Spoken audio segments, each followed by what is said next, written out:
వేలు కూడా లేదు, 10,000 మాట పక్కన పెట్టండి అనే వాదన వాళ్ళ దగ్గర నుంచి వినిపిస్తోంది. ఓకే, దాని గురించి కూడా ఆలోచించండి ఏ విధంగా ముందుకెళ్లాలనేది. రైట్, వేణుగోపాల్ గారు గుడ్ మార్నింగ్ అండి. Good morning. వేణుగోపాల్ గారు, మీరు ఒక అడ్వకేట్ కూడా.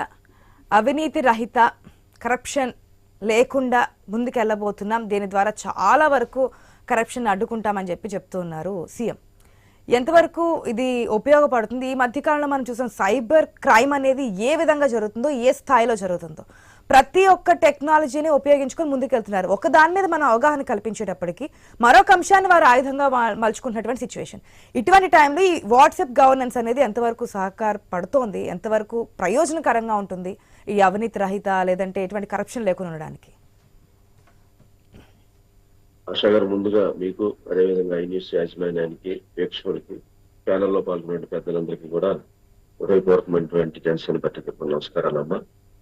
ఎందుకంటే వాళ్ళ సబ్జెక్ట్ కూడా పండగ వెళ్ళిన తర్వాత మంచి సబ్జెక్ట్ పెట్టారు. ఎందుకంటే 18 నుంచి ఈ విధానాన్ని అమలు చేయాలనేది కుటుంబ ప్రభుత్వంలో ముఖ్యమంత్రి చంద్రబాబు నాయుడు గారి యొక్క మంచి ఆలోచనకి మేము స్వాగతిస్తున్నాం. ఎందుకంటే ఏదైనా సరే మనం ఒక టెక్నాలజీని ఉపయోగించాలంటే ఇప్పుడు పుట్టుకొచ్చేది కాదు. అది దాదాపుగా ఈ ఇన్ఫర్మేషన్ టెక్నాలజీ అనేది దాదాపుగా భారతదేశానికి రాజీవ్ గాంధీ గారు తీసుకొచ్చినప్పుడు కూడా దీని మీద అనేక సందేహాలు వ్యక్తపరచడం జరిగింది. ఏంటి ఇది అమలు జరిగిద్దా లేదా అని. కానీ ఇవాళ వేసినటువంటి పునాది, ఆ వేసినటువంటి బీజం ఈనాడు ప్రతి ఒక్క పల్లెటూరు పల్లి పట్టణాలకు కూడా వ్యాపించి ఇవాళ ఆ విధానాన్ని కూడా ఇవాళ ఆ టెక్నాలజీని మనం చూడగలిగేటువంటి పరిస్థితి ఆనాడేసినటువంటి బీజం. అదేవిధంగా రెండోది ఏంటంటే, మా రమేష్ అన్న ఏమంటాడంటే ఇదేదో జిమ్మిక్కులు, లేకపోతే జిమ్మిక్కులు కాదన్నా, మీరు ఒక విధానాన్ని తీసుకొచ్చారు. ఏ విధానాన్ని తీసుకొచ్చారు? సచివాలయ వ్యవస్థను తీసుకొచ్చారు. ఆ సచివాలయ వ్యవస్థలో కొంతమంది ఎంప్లాయీస్ ని, కొంతమంది ఉద్యోగాలు కల్పించి ఒక సచివాలయాల్ని, ఆర్బీకే కేంద్రాలని, అదే విధంగా ఈ హాస్పిటల్ కి సపరేట్ గా ఒక వింగుల్ లాగా ఏర్పాటు చేసి ప్రజలకి, గ్రామీణ ప్రాంతాల్లో ఉన్నటువంటి ప్రతి ఒక్క ఇంటికి కూడా మరి పథకాలు కానీ లేకపోతే సంక్షేమం కానీ అన్ని కూడా అందాలనేటువంటి కొత్త ఆలోచనతో మీరు ఒక ప్రయోగం చేశారు. సరే, ఆ ప్రయోగం ద్వారా ప్రజల యొక్క సమాచారాన్ని కొంత సేకరించడం జరిగింది. సరే, వాలంటీర్ల ద్వారా సమాచారం తెప్పించుకుని ఈ సెక్రటరీలో పనిచేసేటువంటి ఎంప్లాయీస్ ద్వారా కూడా కొంత నిగూఢమైనటువంటి మంచి సమాచారాన్ని మరి భద్రపరచడం జరిగింది. అంటే ఆ రోజున మీరు చేసినటువంటి పని వలన కొంత ఏదైతే ప్రజలకు అవసరమైనటువంటి పనులు ఉన్నాయో వాటన్నిటినీ కూడా కొంతవరకు ఎంఆర్ఓ ఆఫీసులకి, లేకపోతే కొన్ని మెయిన్ ఆఫీసులకి తిరగకోకుండా ఎక్కడైతే దగ్గరలో ఉన్నారో ప్రతి 2,000 మందికి ఒక సచివాలయానికి వెళ్లి ప్రజలు అవసరాలు తీసుకునేటువంటి పరిస్థితిని మీరు అలవాటు చేశారు.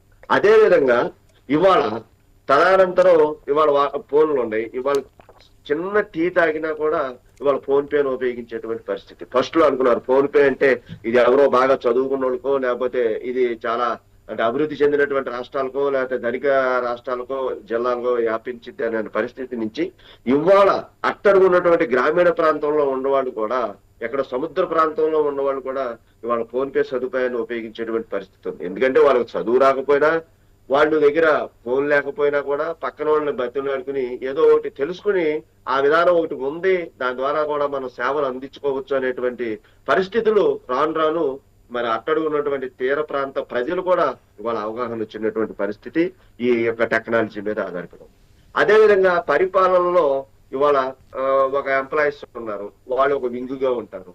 ఆ వింగ్ లో ఉండి ఆ సమాచారాన్ని అంతా ఒక గ్రూప్ గా మేనేజ్ చేసుకుని ఒక సమాచారాన్ని ఇస్తే ఎప్పటికప్పుడు ఆ యొక్క సమాచారాన్ని ఆ ఎంప్లాయీస్ అందరూ కూడా అమలు చేయటానికి ఒక కలెక్టర్ ఇచ్చినటువంటి ఆదేశాన్ని ఆంధ్ర రాష్ట్రం మొత్తంలో ఉన్నటువంటి ఆ వింగ్ కు సంబంధించినటువంటి సమాచారం అంతా కూడా ఆ ఎంప్లాయీస్ పనిచేసేటువంటి పరిస్థితి ఇవాళ ఈ వాట్సాప్ గ్రూపుల ద్వారా ఏర్పడింది. అదే విధంగా ఒక చిన్న గ్రూపులుగా ఇవాళ మామూలుగా మానవ సంబంధాలు కూడా ఫ్రెండ్స్ ఎవరన్నా ఒక 50 మంది, ఒక 100 మంది ఉంటే వాళ్ళు ఒక మంచి చెడుల్ని పంచుకునేటువంటి విధానాన్ని కూడా ఈ వాట్సాప్ ని సమాచారాన్ని వాడుకునేటువంటి పరిస్థితి.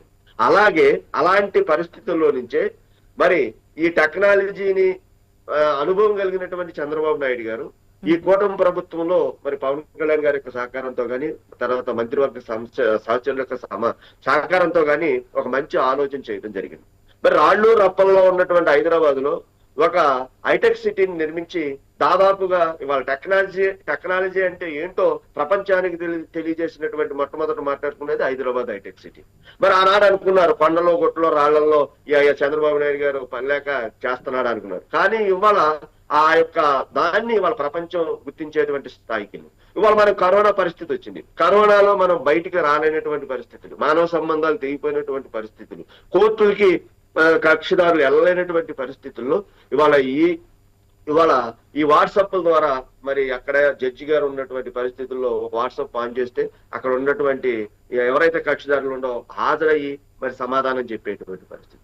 ఇవాళ కరోనాలో బయటకు రానటువంటి పరిస్థితుల్లో వాళ్ళ సాఫ్ట్వేర్ ఇంజనీర్ల దగ్గర నుంచి అందరూ కూడా ఇంట్లో కూర్చొని హోమ్ వర్క్ చేసి ఇవాళ ఆ యొక్క కంపెనీల యొక్క అభివృద్ధిని పెంచినటువంటి పరిస్థితి. వీటన్నిటిని కూడా దృష్టిలో పెట్టుకుని ఈ కూటమి ప్రభుత్వంలో ఉన్నటువంటి ముఖ్యమంత్రి చంద్రబాబు నాయుడు గారు ఈ విధానాన్ని మనం అమలు జరిపితే ప్రజలకి ఇంకా మనం వీళ్ళు ఎంఆర్ఓ ఆఫీసులకో లేదా ప్రభుత్వ అధికారుల దగ్గరికి వెళ్ళేటువంటి పరిస్థితి కాకుండా వాళ్ళ చేతిలో ఉన్నటువంటి ఫోన్ ని ఉపయోగించుకుని ఆ యొక్క యాప్ ని డౌన్లోడ్ చేసుకుంటే వాళ్ళకి కావాల్సినటువంటి ఏ సర్టిఫికేట్ 153 సేవల్ని మనం అందించవచ్చు అనేటువంటి ఈ యొక్క నూతన మరి ఎన్డీఏ కూటమి యొక్క ఆలోచనకి ప్రజలకు దగ్గర చేర్చేటువంటి భాగంలోనే ఇది కొత్త విధానం అని చెప్పుకోవచ్చు. అదే విధంగా పుట్టిన తేదీ కానీ చచ్చిపోయిన డేట్ కానీ లేకపోతే నేటివ్ సర్టిఫికెట్లు కానీ ఇవన్నీ కూడా మారినటువంటి పరిస్థితులు. పుట్టింది ఎప్పుడు మారదు, చచ్చిపోయిన డేట్ మారదు, అదే విధంగా నేటివ్ అనేది వాళ్ళ స్థానికత అనేది మారదు. ఇవన్నిటి కూడా యాప్ లో డౌన్లోడ్ చేసుకుని ఒక్కసారి వన్ టైం కనుక ఆ పర్సన్ యొక్క సమాచారాన్ని కనుక అందులో దానిలో కనుక యాడ్ చేసుకుంటే ఏ వ్యక్తి అయినా ఆ యొక్క డేట్ ఆఫ్ బర్త్ సర్టిఫికేట్ ని తీసుకునేటువంటి పరిస్థితులు ఉన్నాయి. ఇవాళ ఒకసారి మీ సేవలో కనుక మనం డేట్ ఆఫ్ బర్త్ కానీ డెత్ సర్టిఫికేట్లు కానీ కనుక లోడ్ చేసుకుంటే ప్రతిసారి కూడా ఇవాళ వెళ్ళి ఆ యొక్క సమాచారాన్ని మీ సేవలో ఇస్తే ఇవాళ తీసుకునేటువంటి పరిస్థితులు ఉన్నాయి. కాబట్టి వీటన్నిటికీ కూడా క్యాస్ట్ సర్టిఫికేట్లు ఉన్నాయి. క్యాస్ట్ అనేది మారినటువంటి విభాగాలు పాజిటివ్స్ చెప్తున్నారు. నెగటివ్స్ గురించి అంటే ఏదో ఒక విధానాన్ని ఒక కొత్త విధానాన్ని తీసుకొచ్చినప్పుడు పాజిటివ్స్ తో పాటు ఎంతో కొంత నెగిటివ్స్ ఉంటాయి. ఈ మధ్య కాలంలో మనం బాగా చూస్తున్నాం. వాటి గురించి ఎట్లా కట్టడి చేసేది? దాని మీద ఒక అజమాయిషీకి సంబంధించినటువంటి వ్యక్తిని కూడా నియమించి ఎప్పటికప్పుడు సమాచారాన్ని ప్రజలకు అందించేటువంటి భాగంలోనే, ఎందుకంటే ఇది స్టార్ట్ చేసిన తర్వాత దాంట్లో పాజిటివ్ నెగిటివ్ ఏంటనేది ఏందాడు మా రమేష్ అన్నట్టు మా శరత్చంద్ర గారు చెప్పినట్టు విధి విధానాలు అమలు జరిగిన తర్వాత దానిలో ఉన్నటువంటి లోపాలను కూడా గుర్తించి ఈ ఎన్డీఏ ప్రభుత్వం ముందుకు తీసుకెళ్లేటువంటి ఆలోచనతోనే ఉంది. కాబట్టి ఇది సరికొత్త ఆలోచన. టెక్నాలజీ అభివృద్ధి చెందినటువంటి భారతదేశంలో ప్రస్తుతం మన రాష్ట్రాన్ని కూడా ఆ టెక్నాలజీ వైపు సామాన్యటువంటి ప్రజలు కూడా వాడుకోవాలనేటువంటి చంద్రబాబు నాయుడు గారి యొక్క ఆలోచనకి అందరం కూడా మా పార్టీ తరఫున కూడా స్వాగతిస్తున్నాం. ఇది ప్రజలందరికీ కూడా మంచి చేసిద్ది అనేటువంటి విషయాన్ని మేము మీ ఛానల్ ద్వారా చెప్పగలం.